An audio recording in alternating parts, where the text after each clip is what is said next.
अमरावती विधानसभा संघाच्या निर्वाचित आमदार सुलभा खोडके यांच्या प्रमुख उपस्थितीत सार्वजनिक बांधकाम प्रादेशिक विभाग अमरावती येथे आढावा बैठक नुकतीच संपन्न झाली।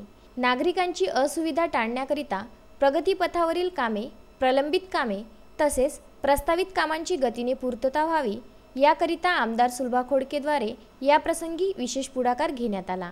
यासोबतच प्रस्तावाच्या माध्यमातून अधिकाधिक निधी उपलब्धीकरिता आणि जनतेचा विश्वास सार्थ ठरविण्यासाठी प्रशासनिक यंत्रणेशी समन्वय साधित जनसामान्यांना अपेक्षित कामाची पूर्तता करण्यावर आपला भर आहे, ही बाब आमदार सुलभा खोडके यांनी स्पष्ट केली।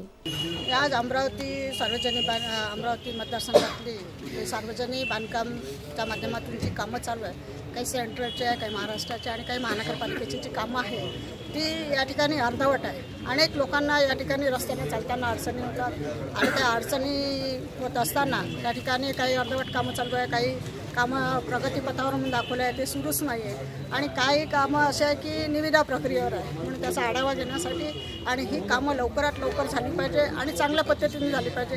या ठिकाणी जी कामं कॉन्ट्रॅक्टरांना दिली आहे त्या ठिकाणी लोकांना अडचणी होते, ते सुद्धा त्या ठिकाणी त्यांचा गाठ ठेवून त्या कामाच्या संदर्भात लोकांना सुद्धा जाण्या येण्याची गैरसोय होणार नाही या माध्यमातून आज या ठिकाणी मीटिंग घेतली आहे। त्याचा आढावा या ठिकाणी घेतलेला आहे। निश्चितच येणाऱ्या काळामध्ये ही जी कामं चालू आहे ती कशी व्यवस्थित होतील, चांगली होतील आणि पुढे जी काही प्रस्तावित कामं करायची आहे, अनेक आपण बघतोय की अमरावती शहरामध्ये सुद्धा अनेक भागामध्ये अनेक अडचणी आहेत, ते सुद्धा या ठिकाणी आढावामध्ये घेतले आहे। त्याचे सुद्धा मार्गी लागण्यासाठी आजची मीटिंग घेतलेली आहे। नागपुरी गेट का कितने दिन में करेंगे बोले पूरा?